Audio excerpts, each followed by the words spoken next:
بسم اللہ الرحمن الرحیم اللہم صلی علی محمد وآل محمد۔ السلام علیکم ورحمۃ اللہ وبرکاتہ۔ اکثر والدین جو ہیں یہ میرے ساتھ ان کی میٹنگ ہوتی ہیں تو یا پی ٹی ایم ہوتا ہے تو اس میں یہ بات جو ہے وہ ہماری ڈسکس ہوتی ہے کہ بچے پڑھائی میں کمزور کیوں رہ جاتے ہیں۔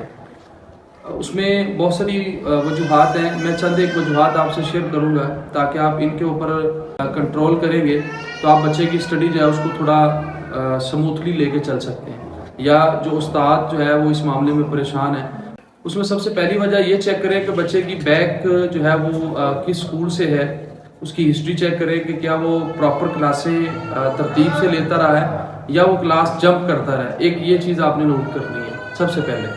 دوسری آپ نے یہ چیز نوٹ کرنی ہے کہ بچے کی جو مینٹیلٹی ہے یا بچے کی جو میموری ہے وہ کس لیول کی ہے، وہ کتنے ورڈ یاد کر سکتا ہے ڈیلی بیسس پہ، 1 لائن 2 لائن 3 لائن۔ آپ نے اس چیز کا بھی خیال رکھنا ہے، یہ نہ ہو کہ آپ بچہ 1.5 لائن یاد کرنے والا آپ اس کو 6 لائنیں دے رہے ہیں یا 4 لائنیں دے رہے ہیں تو وہ اس طرح نہیں جو ہے وہ چل پائے گا۔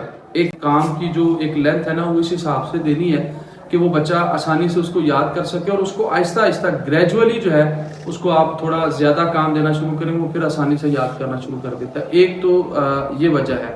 اس میں تیسری وجہ یہ ہے کہ ہمارے گھر کے جو ماحول ہے، پیرنٹس کا جو ماحول ہوتا ہے، اکثر بچے ایسی فیملی کے آتے ہیں جن کے والدین پڑھے لکھے نہیں ہوتے، وہ ان کو پراپر چیک اینڈ بیلنس نہیں کر پاتے، ان کی کاپی نہیں چیک کر پاتے، ان کی ڈائری نہیں چیک کرتے، یا وہ استاد کے ساتھ باقاعدہ جو ہے وہ ریگولر رابطے میں نہیں رہتے۔ اس وجہ سے بھی ان کے بچے جو ہے وہ کمزور رہ جاتے ہیں، کیونکہ بچے گھر جا کے پراپر جو ہے وہ ورکنگ نہیں کرتے اور گھر جا کے پورا کام نہیں بتاتے۔ ایک تیسری وجہ یہ ہے۔ چوتھی وجہ یہ ہے کہ بچے جو ہیں کچھ ایسے بچوں کے دوست بن جاتے ہیں جو شرارتی ہوتے ہیں، یا بچے کمپلین والے ہوتے ہیں جو بار بار شرارتیں کرتے ہیں اور ان کی کمپلینٹس آتی رہتی ہیں۔ وہ بچے اگر ان کے ساتھ کہیں مل جاتے ہیں تو اس میں آگے پھر یہ ہوتا ہے کہ بچے کا وہ مائنڈ جو ہے وہ تھوڑا وہ شرارتی ہو جاتا ہے۔ دوسرا وہ جھوٹ بولنے لگ پڑتا ہے۔ دوسرا جو ہے وہ بچہ جھوٹ بولنے لگ پڑتا ہے۔ جب اس کو جھوٹ کی عادت پڑتی ہے وہ اپنی ڈائری چھپانا شروع کر دیتا ہے، وہ گھر جا کے پورا کام نہیں بتاتا۔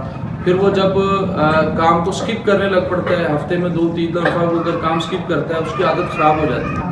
پھر اس کو اگر ہم زیادہ کام دیتے ہیں یا ریگولر اس سے کام کروانے کی کوشش کرتے ہیں تو وہ بچہ کام نہیں کر پاتا۔ ایک سب سے اہم وجہ یہ ہے۔ آخری وجہ جو ہے وہ میں بتاؤں گا، اور بھی بہت ساری وجوہات ہیں، تو آخری جو وجہ ہے وہ یہ ہے کہ بچے جو ہیں وہ قدرتی طور پر بھی کمزور ہوتے ہیں۔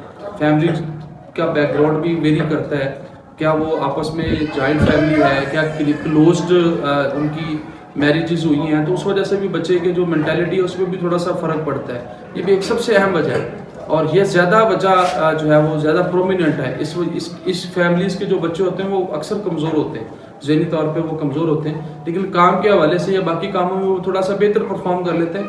لیکن جب وہ اسٹڈی کا معاملہ آتا ہے تو وہ جو کلوز ریلیشن والی فیملیز کے بچے ہیں نا، ان کے بچے تھوڑے سے ذہنی طور پر کمزور ہوتے ہیں۔ ایک سب وجہ جو ہے وہ یہ بھی ہے، اور میں امید کرتا ہوں کہ آپ کو ان وجوہات کا جو ہے وہ کچھ حد تک اندازہ ہوا ہوگا۔